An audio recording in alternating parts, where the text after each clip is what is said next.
ஓம் சாந்தி. அன்பிற்கும் மதிப்பிற்கும் உரிய பாப்தாதாவின் நூறே ரத்தன ஆத்மா யோக. நூறுனா கண்ணின் மணின்னு அர்த்தம். வெள்ளர் பேரில் இருக்கும், மணின்னு இருக்கும் பாருங்க, இருக்கா பாண்டிய மணின்னு இருக்கும். ஸோ அவர் வந்து ஒரு நூறே ரத்தன். அத்தி பூத்தார் போல தான் திருநெல்வேலிக்கு வர்றாப்புல, குறிஞ்சி பூப்பது போல. பாருங்க, முன்னால கமல் சுந்தரி தாதிஜியை கூப்பிட்டு வந்தாங்க.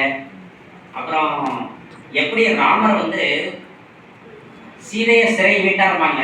ஆனா தமிழகத்தில் உள்ள எல்லா சிறை கைதிகளுக்கும் ஞானம் கொடுத்து சிறையை மீட்பதற்கு அஸ்திவாரமா இருந்தவங்க ரோசிபேந்தர் கூட்டிட்டு வந்து இந்த நம்ம பாளையங்கோட்டை சிறையில சேவை செய்தவர்கள். அந்த டாக்குமெண்ட்ஸ்லாம் நம்மகிட்ட இருக்கு. அது வந்து இப்போ நடந்ததெல்லாம். பிரதருடைய பெருமைன்னு பார்த்தீங்கன்னா, மூவேந்தர்களில் ஒருவர் இவர். முதலாம் பாண்டிய பேரரசை தோற்றுவித்த முதல் மன்னர் கடுங்கோன். இவருக்கு பாண்டியாதி ராஜன் என்ற பட்டப்பெயர் உண்டு. அதே பெயர் தான் இப்பவும் இருக்கு, நல்லா பார்த்துக்குங்க. வடிவம்பல நின்ற பாண்டியர் இவரை நெடியோன் என்றும் அழைக்கப்படுகிறார். நெடியோன், நெடியன்னா உயர்ந்தன்னு அர்த்தம். பிரதர் எப்போதும் 7 அடி உயரமா இருப்பாங்க பாருங்க. பெயர்லேயே ஒரு பெயர் காரணம் உண்டு.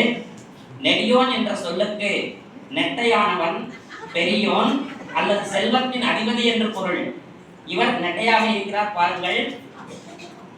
20 நூற்றாண்டுகள் தமிழகத்தின் தென்பகுதியை ஆண்டவர்கள் தான் பாண்டவர்கள். பாண்டியர்கள். பாண்டவரும் சரிதான். குமரி கண்டம்னு ஒன்று இருந்தது.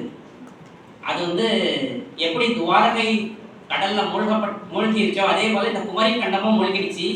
அந்த கண்டத்தினுடைய பேரரசர்கள் வந்து 192 பேர். ஸோ அந்த 192 பேர்ல பிரதர் வந்து ஒரு 62 பிறவிகள் சக்கரவர்த்தியா வாழ்ந்தவங்கிறத புரிஞ்சுக்குங்க. இவர் வந்து மானிட ரூபத்துல இருக்கக்கூடிய தேவர் ஒரு பக்கம், மாபெரும் சக்கரவர்த்திங்கிறத புரிஞ்சுக்குங்க.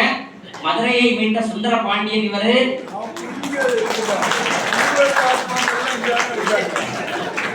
புரிஞ்சுக்குங்க. அந்த மீனாட்சி அம்மன் கோவில் கட்டின மன்னரை இவர் தான். நெல்லையப்பர் கோவில் கட்டின மன்னரை இவர் தான்.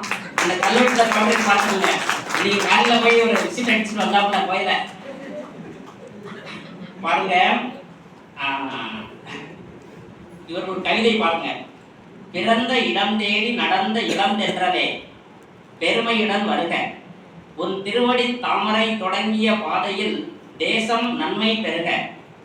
ஆலமரம் போல நீ வாழ அங்கு 1000 பறவைகள் இளைப்பாற. காலமகள் உன்னை தாளாட்ட உந்தன் கருணையை நாங்கள் பாராட்ட. புதிய சூரியன் உன் வரவு, இந்த உலகம் யாவுமே உன் உறவு.